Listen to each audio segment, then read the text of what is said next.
రైతు ప్రభాకర్ ఆత్మహత్య కేసులో ఉన్న A3 నిందితుడిని బట్టి విక్రమార్క తన కారులో ఎక్కించుకొని తిప్పుతున్నాడని పోలీసులు కొందరు అత్యుత్సాహం ప్రదర్శిస్తున్నారని, బాధితుల దగ్గరకు పోవాల్సిన బట్టి విక్రమార్క నిందితులు ఇంటికి పోయాడని, రైతు కుటుంబానికి రాష్ట్ర ప్రభుత్వం న్యాయం చేయకపోతే అగ్గి పుట్టిస్తామని పల్లా రాజేశ్వర్ హెచ్చరించారు. పరామర్శించకుండా, ఫోన్ చేయకుండా, రాకుండా ఇవాళ హరీష్ రావు గారు మేము వస్తామని తెలిస్తే హడావిడిగా ఏదో వచ్చినట్టు వచ్చి అక్కడేదో దిగి చూసినట్టు చూసి ఇక్కడికి వచ్చినట్టు చేసి చివరికి నిందితుల ఇంటికి పోయినరు.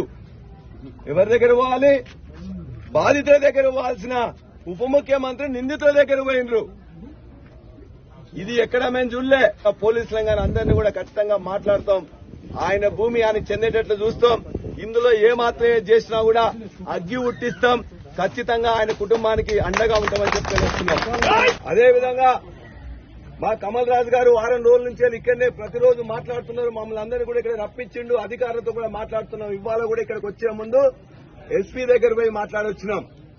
3వ స్థానంలో A3గా ఉండాల్సిన నిందితుడిని తన కారులో తిప్పుకుంటున్నాడు బట్టి విక్రమార్క గారు. పోలీసులు కూడా అత్యుత్సాహం ప్రదర్శిస్తున్నారు. మీరు చేసే దుర్మార్గాలు మొత్తం కూడా నోట్ చేసుకుంటాం. అంతకు 10ంతలుగా ఉద్యోగాలు ఊడేమి మీరు అన్యాయంగా చేస్తే, అక్రమంగా అరెస్టులు చేస్తే, దుశ్చర్యలకు పాల్పడితే రాజకీయ నాయకుల సంగతి తర్వాత చూస్తాం. కానీ మీ సంగతి మాత్రం మీ ఉద్యోగాలు ఉండడం ఖాయం.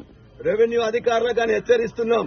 న్యాయంగా చట్టబద్దంగా ఉన్న భూమిని ఎవరిది వాళ్ళకు ఉండేటట్టు చూడాలి. ఇక్కడున్న మన బట్టి విక్రమార్క గారు 4 చేతులతో సంపాదిస్తా ఉన్నాడు. నీ సంపాదన సంపాదించుకో. నీకు ఓట్లేసిన రైతులను, నీకు ఓట్లేసిన ప్రజలను, నీకు ఓట్లేసిన నిరుద్యోగులు మర్చిపోద్దని చెప్పేసి వారు చెప్తున్నాం.